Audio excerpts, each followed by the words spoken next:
안녕하세요. 전성입니다. 반갑습니다.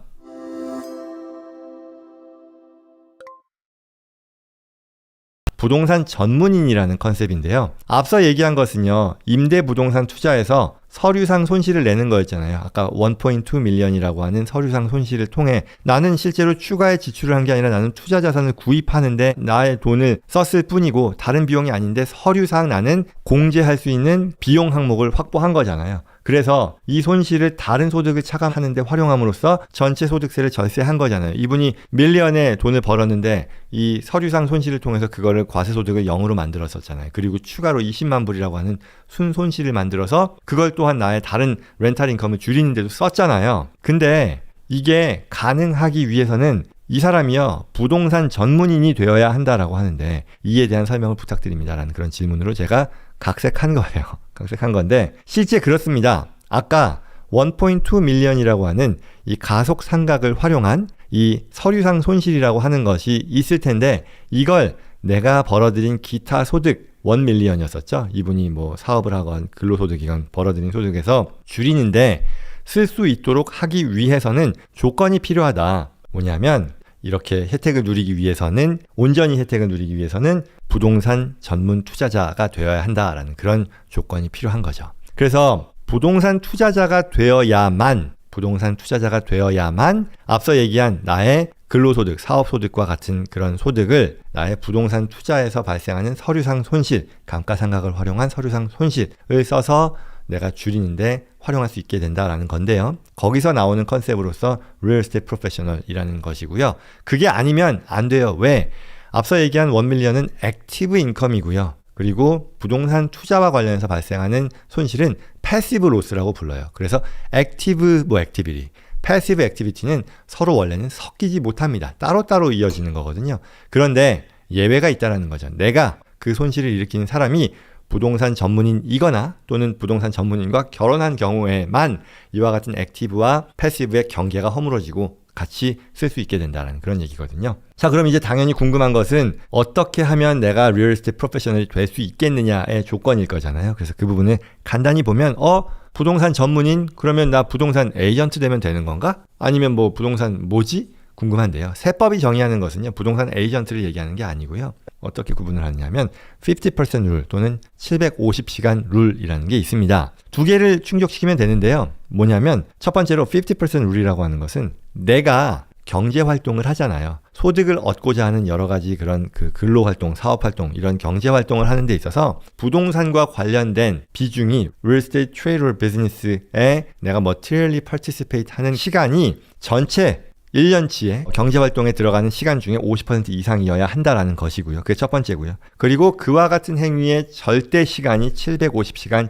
이상이어야 한다라는 게 Real Estate Professional이 되는데 필요한 어떤 조건입니다. 이게 뭐 충족이 쉽냐 어렵냐를 따져볼 수 있을 텐데요. 내가 정말 풀타임으로 다른 일을 하는 사람이라고 하면 뭐 쉽지 않을 수도 있겠고요. 그렇지 않다 그러면 상대적으로 더 수월하겠죠. 내가 뭐 전체 어떤 인컴 어닝 경제 활동에서 비중을 50% 이상을 부동산 관련된 것으로 하고 그리고 그 절대값이 750시간 이상이어야 된다라는 거니까요. 대체적으로는 이제 배우자, 풀타임으로 다른 일을 하는 그런 분이라 그러면 배우자가 그리고 그렇지 않은 상황에서 배우자가 이와 같은 자격을 충족함으로써 전체 하우스홀드 가 누리는 것이 일반적이라고 할 수 있을 것이고요. 그러면 Real Estate Trade or Business가 뭐냐 하면 부동산 임대업이요. 당연히 내가 투자해서 그 투자 자산을 관리하고 거기서 임대소득을 얻는 그런 행위 당연히 포함이 될 것이고요. 부동산을 개발하는 것도 당연히 가능할 것이고요. 중개업 또는 타인의 부동산을 관리해주는 Property Management, Appraisal, Investment, Contract 이런 것들이 모두 해당이 되는 Contract이라는 것은 뭐 변호사의 역할이겠죠. 부동산과 관련한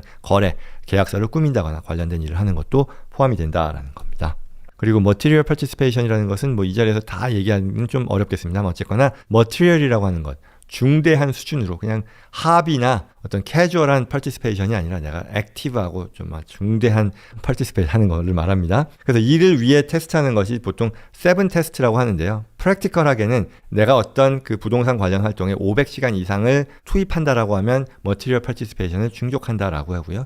그 밖에 100hour, 100시간 이상을 하지만 다른 어떤 사람들, 그 해당 부동산 자산의 관리와 관련해서 다른 어떤 사람들보다도 내가 더 많이 이와 같은 어떤 관리 업무에 시간을 쓰는 상황에 처해 있다라고 한다면 100hour 플러스 이와 같은 significant participation으로도 충족할 수 있다라고 합니다. 이런 조건들을 만족함으로써 내가 real estate professional이 되면 아까 얘기했던 액티브, 패시브의 경계를 허물어서 내가 활용할 수 있는 그런 자격을 갖추게 된다라고 합니다.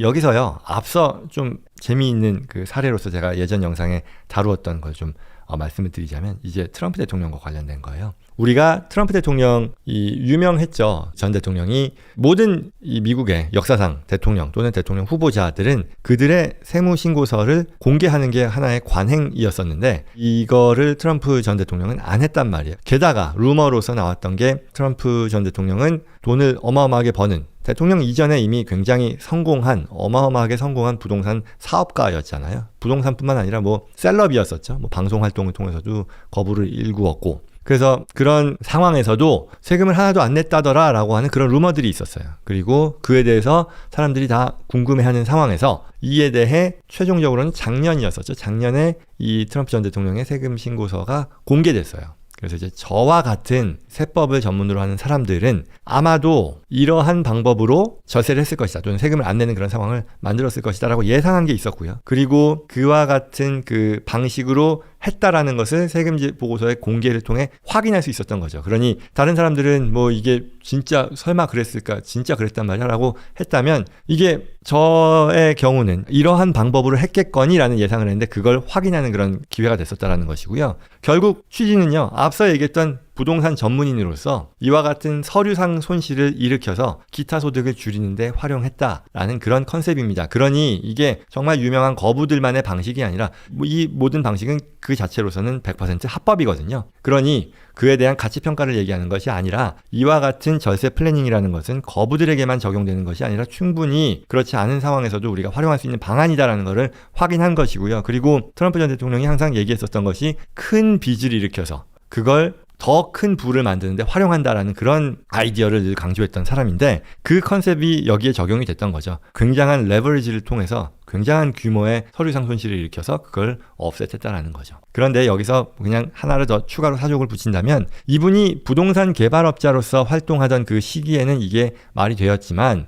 문제가 됐었던 거는 2016년 이후에 17년, 18년도에도 이와 같은 방식의 이 페이퍼러스를 활용해서 손실을 기타 소득을 줄이는 데 썼다라는 건데 당시에는 여러분들 다 아시다시피 현직이었잖아요. 대통령이었잖아요. 그러면 대통령이 부동산 전문인으로서 자격을 계속 보유할 수 있겠느냐라는 것이 퀘스천 마크인 거고 그에 대해서 아니나 다를까 그 IRS 거기에 이제 메모랜덤에서도 그 부분에 대해서 좀 판단이 필요하다라는 뭐 그런 식의 내용 이 메모랜덤으로 들어가 있었다라는 거죠. 뭐 여러분들 어떻게 생각하실지 모르겠습니다만 그와 같은 것들이 우리가 지난번 그 트럼프 전 대통령의 세금 보고서 공개와 관련해서 확인할 수 있었던 방법이었었고요. 그게 오늘 제가 말씀드린 부동산 전문가로서 활용하는 여러 그 절세 방안에 대한 그런 내용이었다라는 거죠. 그래서 결론은 부동산 투자로 발생하는 서류상 손실을 활용해서 기타 소득을 줄인다. 이를 위해서는 리얼 에스테이트 프로페셔널이 되어야 한다. 여기서 아쉬운 부분들이 있을 수 있어요. 난 아무리 봐도 나는 너무 좋은데 부동산 전문가가 될 수 없어. 그러면 부동산 전문가가 아니면서도 이와 같은 혜택을 누릴 수 있는 방안이 있거든요. 근데 그거는 오늘 얘기할 수는 없는 거고 예전에 얘기했었던 171강에 들어가 있으니까요. 그 부분도 같이 보시면 도움이 될 거라고 생각합니다. 지금 말씀드렸던 부동산 전문가로서 활용하는 그런 방안에 대해서는 168강, 177강 다시 한번 보시면 도움이 될 거라 생각합니다.